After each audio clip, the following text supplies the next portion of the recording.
UP में किसकी सरकार आएगी? यूपी में इस बार पूर्ण बहुमत से बसपा की सरकार आने वाली है और पूर्ण बहुमत से बहन जी की सरकार आने वाली है और बहन जी 5वीं बार मुख्यमंत्री बनने वाली हैं। लेकिन जो बहन जी की पार्टी है बहुजन समाज पार्टी, ना तो टीवी पर दिखाई देती है, ना अखबारों में है, ना मेन स्ट्रीम मीडिया में, ना पत्रिकाओं में, तो कैसे जीतोगे आप?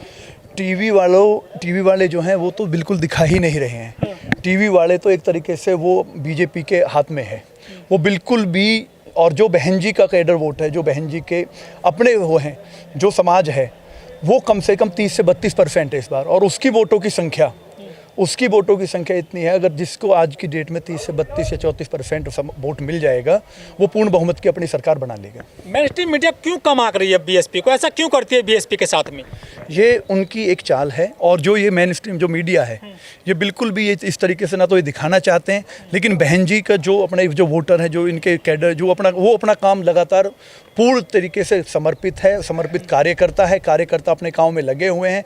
और बहन जी ने जो 2007 से 2012 तक के कार्य किए थे, उन कार्यों को गिनाकर हम क्षेत्र में आने वाले समय में लोगों से अपील कर रहे हैं कि जो 2007 से 12 तक बहन जी ने काम किए थे, उनके बिहाफ पे हम लोगों से वोट मांगेंगे।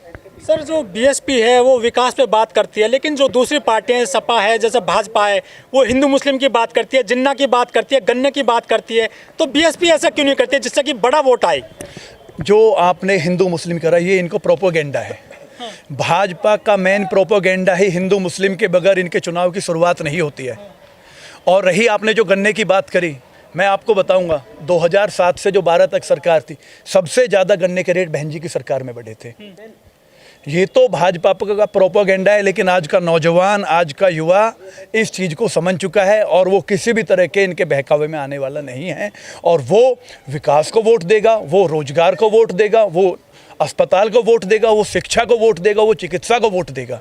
जो विकास कार्य हुए हैं आज का युवा, नौजवान, मजदूर, उनको वोट देगा। सर, विकास तो बीजेपी भी कर रही है। वो कहते हैं, उनका नारा भी है पार्टी का कि सबका साथ, सबका विकास, सबका विश्वास। उन्होंने बहुत सारे शिलान्यास भी कर दिए हैं। वो विकास मैं आपको दिखाऊंगा। अभी आप यहाँ पे जहाँ पे खड़े हो, यहाँ से बराबर में ही 2 किलोमीटर दूर सादुल्लापुर गाँव पड़ता है। आप चलना, मैं आपको लेके चलूँगा। रोड पर 3 किलोमीटर लंबे रास्ते में एक भी जगह पैर रखने की जगह नहीं, इतना पानी वहाँ पर भरा पड़ा है। रोड पे बुरी हालत है। इतने गड्ढे, उन्होंने कहा था गड्ढे भरेंगे। मैं आपको यहाँ से, आप 1 किलोमीटर मेरे साथ चलना, आप समझ जाएंगे कि वहाँ पे कितने गड्ढे हैं, रोड पे पानी भरा हुआ है, कितने एक्सीडेंट वहाँ पर होकर दुर्घटनाएं होती हैं। तो विकास कुछ नहीं हुआ है। विकास खाली उनकी जुबान से होता है, उनके वादों में होता है, उनकी किताबों में होता है, उनके कागजों में होता है, धरातल पर कुछ नहीं होता। लेकिन योगी और मोदी जी ने जो है पिछले 2-1 महीने में बहुत सारे शिलान्यास कर दिए हैं उत्तर प्रदेश में। विकास तो वो कर रहे हैं।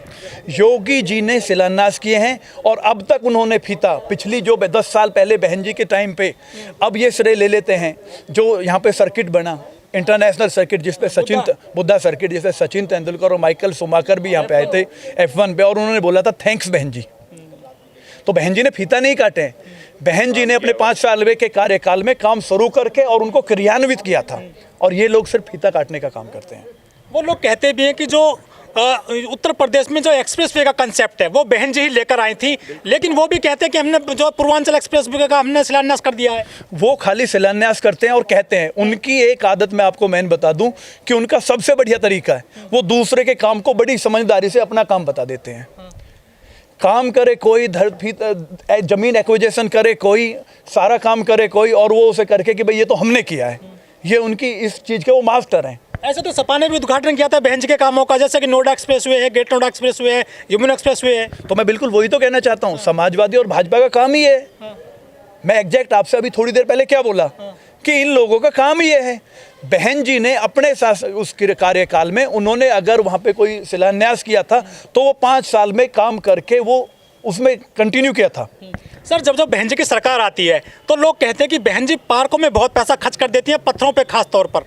ऐसा बिल्कुल नहीं है। जितना भी बहन जी ने काम किया है, जितने भी स्मारक बनाए हैं, वो उन्होंने कोई अपने व्यक्तिगत स्मारक नहीं बनाए, वो राष्ट्रीय प्रेरणा के स्मारक बनाए हैं, राष्ट्रीय सद्भाव के स्मारक बनाए हैं।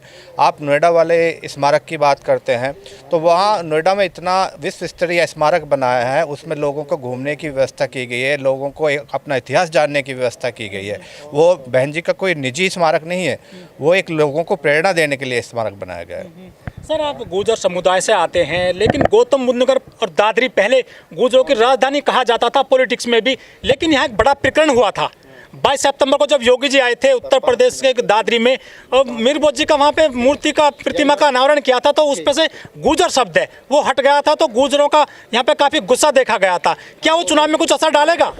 वो चुनाव में महत्वपूर्ण भूमिका निभाने वाला है। एक मुख्यमंत्री, जो मुख्यमंत्री पूरे प्रदेश का होता है, किसी जाति का नहीं होता।